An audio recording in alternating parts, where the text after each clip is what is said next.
50,000 నుండి 60,000 ఆదాయం run tailor యాప్లో ఆర్డర్ కంప్లీట్ చేసి పేమెంట్ పొందండి.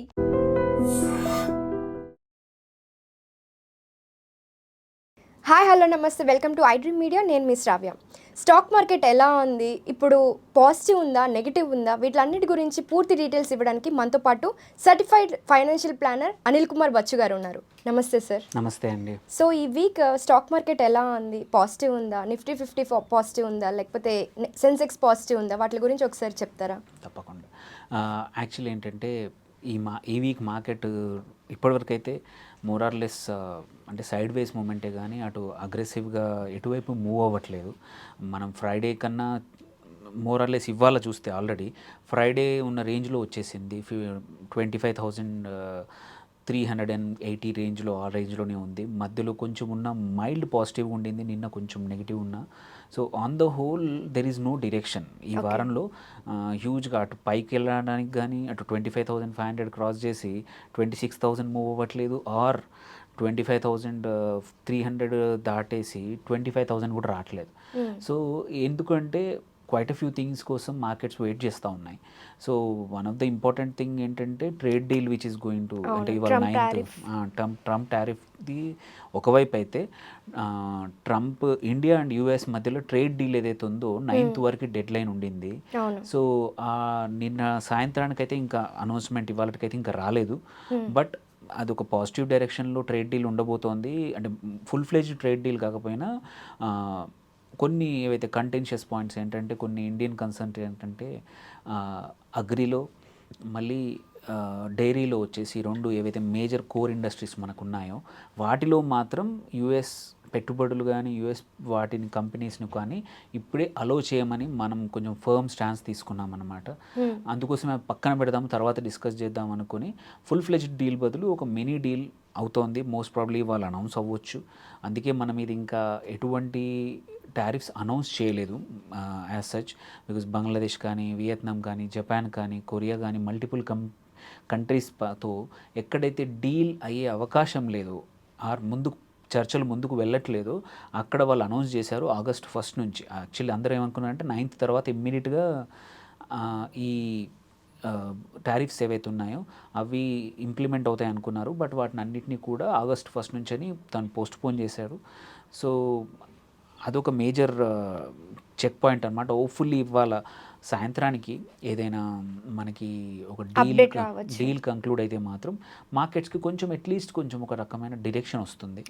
సో అందుకోసం ఎటువైపు వెళ్ళట్లేదు, దట్ ఈజ్ వన్. దాంతోపాటు కమోడిటీ ప్రైజెస్ కూడా మనం చూసుకుంటే ఇప్పటికైతే స్టేబుల్గానే ఉన్నాయి. లాస్ట్ వీక్ లాగే క్రూడ్ మరీ ఎక్కువ పెరగట్లేదు, తగ్గట్లేదు.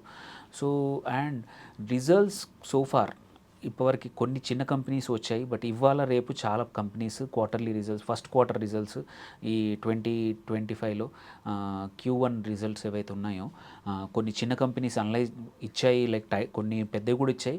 బట్ చాలా అన్లిస్టెడ్ కూడా ఉన్నాయి కదా సార్. దీంట్లో అన్లిస్టెడ్ కన్నా కూడా మార్కెట్ మూమెంట్ కోసం మాత్రం ఆల్రెడీ లిస్ట్ అయిన కంపెనీస్ యొక్క quarterly results July 1st, 2nd వీక్లో వస్తాయి. సో అవి వాటిపైన మేజర్గా మార్కెట్ మూవ్ అయ్యే అవకాశం ఉంది. ఇప్పుడు ఆల్రెడీ టైటన్ మంచి రిజల్ట్స్ ఇచ్చింది, 20% year-on-year quarterly result last quarter కన్నా ఈ క్వార్టర్ 20% పెరిగింది. బట్ ఆ 20% is attributed to gold price ఇంక్రీజా, సేల్సా అనేది కరెక్ట్గా మార్కెట్ తీసుకోలేదు, అందుకే అనుకున్నంత బాగా పెరగలేదు. ఈవెన్ అదర్ గోల్డ్ కంపెనీస్ కూడా బాగా 20% ప్లస్ లాస్ట్ ఇయర్ ఇదే క్వార్టర్కి ఈ ఇయర్ క్వార్టర్ తీసుకుంటే గ్రోత్ ఉన్నా కానీ మార్కెట్స్ అంత బాగా రివార్డ్ చేయలేదు వాటిని.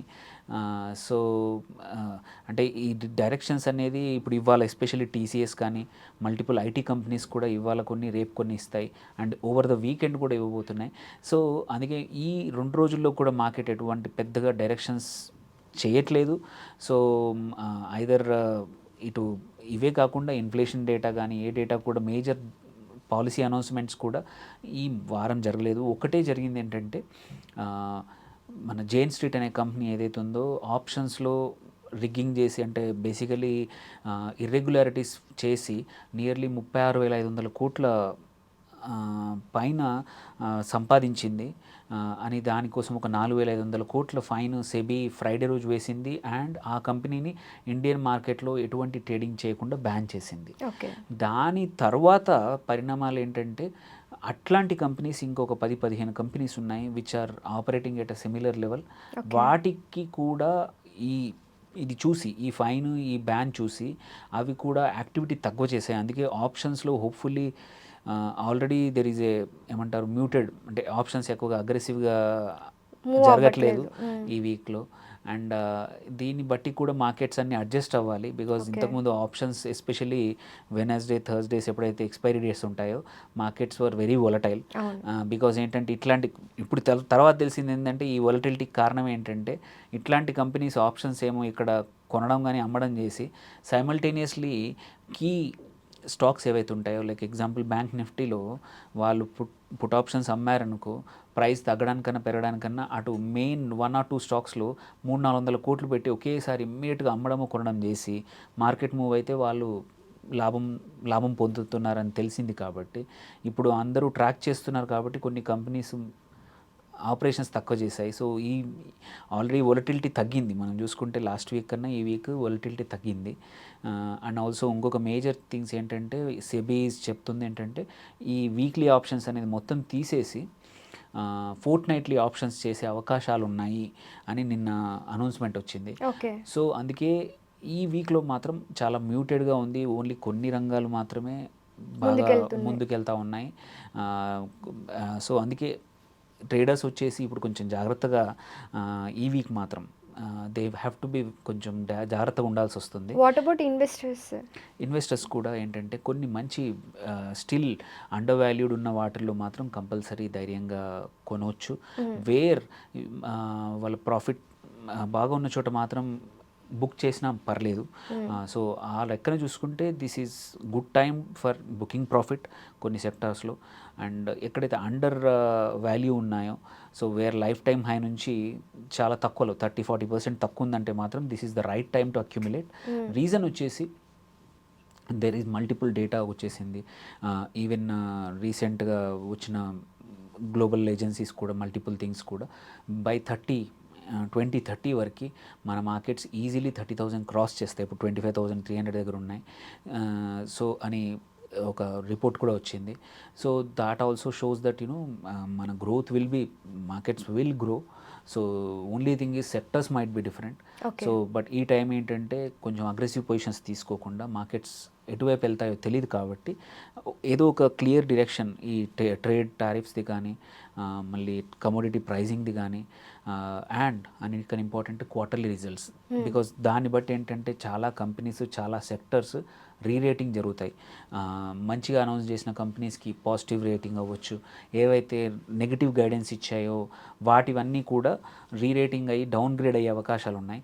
సో అందుకోసమే ఎంటర్ అయ్యే ముందు కొంచెం జాగ్రత్తగా చూసుకొని ఈ వీక్ మాత్రం కావాలంటే కొంచెం పాజ్ చేసినా పర్లేదు 1 or 2 days ఇవాళ రేపే. బట్ ఇవాళ ఆల్రెడీ మార్కెట్ డౌన్ ఉంది. కొంచెం అన్ని మల్టిపుల్ సెక్టర్స్ డౌన్ ఉన్నాయి. ఎందుకంటే ఇది డైరెక్షన్ లేదు. Hopefully by end of the day results బాగా ఉండి కొన్ని అనవసరం మంచి రిజల్ట్స్ వస్తే మాత్రం మార్కెట్ విల్ గెట్ అగైన్ ఎటువైపు మూవ్ చేయాలో ఒక డైరెక్షన్ వస్తుంది. అందుకోసం ఇట్లాంటి టైంలో కొంచెం జాగ్రత్తగా ఉండాలి. కుదిరితే ప్రాఫిట్ బుక్ చేసుకున్నా పర్లేదు. అడిషనల్ పొజిషన్ తీసుకునేప్పుడు మాత్రం కేర్ఫుల్గా తీసుకోవాలి. Okay sir, thank you so much sir. Thank you.